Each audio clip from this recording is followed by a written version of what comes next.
Hey everybody, it's your pal Drew Dracy. Well, let's get down to it. Well, Megaton Man came out in '84, and I assume it was a huge hit because everybody I knew who collected comics loved it. And Don Simpson, did a perfect parody of superhero comics, and specifically in the early issues of Fantastic Four. But for some whatever reason, Marvel decided to create a cease and desist. But parody is usually protected by the law. But at the time, Marvel was kind of, they just a little. I don't want to say overprotective. It's just kind of it was a dick move, okay? So that kind of quashed some of maybe possibly some of the future stories. But Megaton Man was a good enough character on his own that he didn't need the Fantastic Four. And for a variety of reasons, he decided to cancel it at issue 10, and he started his own book called Border Worlds, which was a serious book. And I love his art. Love it. It's so outrageous. Tremendous fun. And he came back to Megaton Man. When Image was founded, there were like two crossovers with Megaton Man, like Savage Dragon and other stuff, and there's one shots. And I've heard that Don is in the works of doing an entire collection of Megaton Man from all the different series and such. And I hope that comes out soon because I just totally love that. How about that? He still has all the grids on the buildings, and it looks great. It just suggests energy. Oh, here comes I Am Mars, Goddess, a God of War. Don Simpson also worked on the 1963 books that came out. I just love this big old chin with a ton of stubble on it. I just love it. That's so crazy. Oh, I gotta get to the big payoff page. Megs goes wild. He grabs a whole building. So, and then I'll show. He started Border Worlds in the backup of Megaton Man before he published it. I really love that. Love it, love it, love it. And he did it as an illustrated novel at first. And great stuff. Great stuff. Anyway, pick them up, or hopefully soon we'll hear an announcement of the collection. So now we go on to Wowzer. Very late era Gil Kane, written by Howard Chaykin. Now, there we go. You got a Team Supreme there. Okay. There's a creator that started the Bronze Age and one that started in the Silver Age. And they really work together. And Steve Oliff is colorist. Willie Schubert and Archie Goodwin was the editor. Really, really strong stuff. He's inking himself. And, as an inker, I'm jealous as all hell, but, I still had to get this. Maybe I got DC comps at that time. I can't remember when this came out, but I used to get comps when I started working for DC. So that's just amazing stuff. Really, really good stuff. And Legends of the Dark Knight, they had the cream of the crop creators. Cream of the crop creators working on rotating stories of Batman.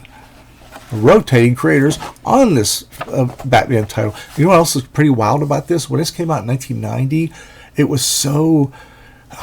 was a huge hit. And you're going to laugh when I say this, but there was Batman Detective comics been around since forever, many, many decades. This was the first time they ever did a second title for Batman. And it's just so weird to think of now with all the Batman titles that have come out since, but there was Batman Detective and Legends of the Dark Knight. And that was it for a while. It's weird to imagine, but that's what it was. Okay, now I'm going to Doom Patrol, written by Kupperberg and drawn by John Byrne. I got this from the dollar box a few weeks back, and it starts off really good. The story is solid.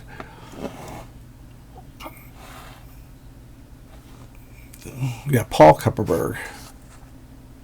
So it revisits their origin, as they would say in the cover of Secret Origins. But you know what? I don't feel the passion. I think the first few pages are excellent, but it's just so cold and detached and kind of like quickie pages.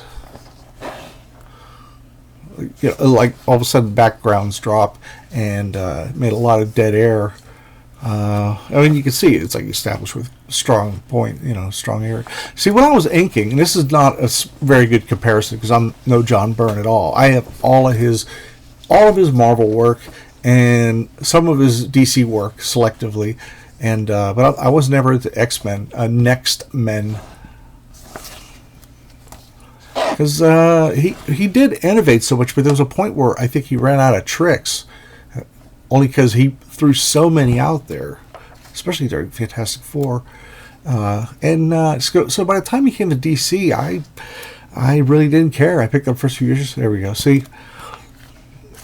And, I really feel like this was just a job. So, we got the Inhumans, the most uncanny heroes of all. Rich Buckler cover. He was doing covers for everybody, as I've mentioned a million times. Inked by Adkins, I think. I think so. Anyway, not important. It was penciled by George Perez. Here's a guy who jumped around from Fantastic Four to Avengers to a few issues of Inhumans. He actually started the book off for like the first 4 issues, and then Gil Kane took over, Keith Pollard took over, George Perez came back, and for a short run of 12 issues, they had the best talent, and it probably suffered from the glut of all the new comics, and then 25 cents, yes. Later on, a few issues, like an issue or two later, it's 30 cents. So that, as I mentioned, it's killed a lot of books. Mike Esposito's done a great job on this. Because the first issue was inked by Frank Chiarmont, whatever, and I liked his stuff, but I really didn't think it paired up with Perez very well. There's a Kirby ad for Big Jim's pack.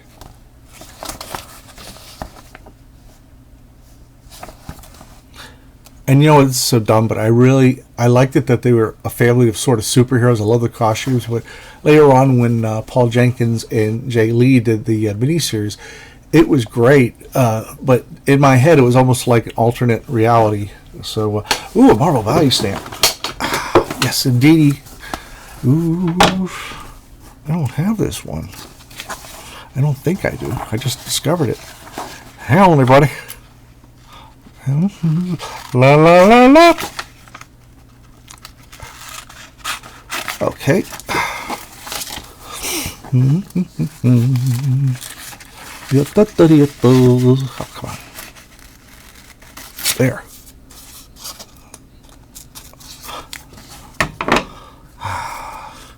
Part of Spider-Man. So, fun stuff. I love it. I love it. I love it. And then we're going to jump into Captain America. Beautiful Ron Frenz cover. It's an homage to Daredevil 43, where Daredevil fought Captain America, and Ron was just doing this mega Silver Age kind of style. It was just bombastic. He did Spider-Man, which was really cool because he kind of went the way of Ditko as far as layouts and stuff concerned, but then when he did Thor with Tom DeFalco for years and years and years, they've done Spider-Man. He just really brought the Kirby, and but it's interesting. If you see the original Daredevil issue number 43, it's similar, but it's not the same. It's like it's slightly different, and you might say to yourself, "Oh, well, he just kind of." Moved an arm and do it. It's like, no. It's the body language is considerably different. God, that Silver Centurion costume that Bob Layton created, that's a challenge right there. I mean, it was very elaborate. So here we go. Karen Dwyer doing the pencils, Al Milgrom on inks, Mark Gruenwald, the writer. And this is one of the first issues that was in flexograph printing. For many years, they were metal plates for printing, and for some reason, well, not for some reason, to save money, they went with plastic, and the colors came out really garish, and also the blacks of the figures were just kind of faint. I don't know if it's showing up well on the camera. That's just so cool. And there's Battlestar, and there's John Walker's Cap. And there's a lot of copy here, but Grunwald's stuff has always flowed.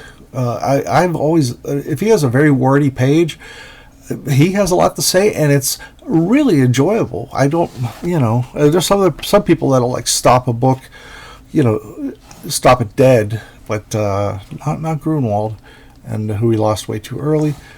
That is a tribute to an earlier issue where the original Cap was fighting the Super Patriot.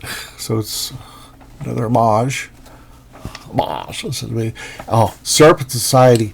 This was another really, really great idea. Loved it. There was a Serpent Squad that was like 4 characters that came out in the mid-70s in Captain America. And what happened is, in other books, so many different Marvel books, there were these snake-oriented type supervillains. And, Gru came up with the idea of having them all organized as the Serpent Society. And, they would rob banks and do all this other stuff, but they actually had like a health plan, all this other stuff. They basically became incorporated, and I'm sure, they didn't use Serpent Society. They used probably a different business. And there we go. That's what happened a lot with these flexograph comics. That's a real pity. But, Al does an okay job on the inks. There's Madam Hydra. So that's it for now. It's a lot quicker than my usual episodes, and I'm trying to do that because I know there's a lot of viewers out there that they look at 20 minutes and they're like, I don't know if I have the time for that.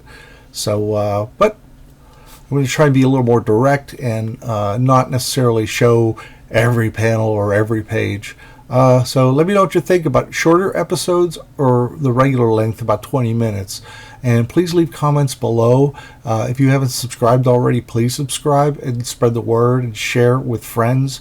I take no advertising. I just do this out of pure fun. So I don't have a Patreon. I don't have all this stuff, which, I know a lot of other creators do, but I'm just doing this as a lark. I love comic books, and I'm sharing my passions with everybody. That's it. So have a great day.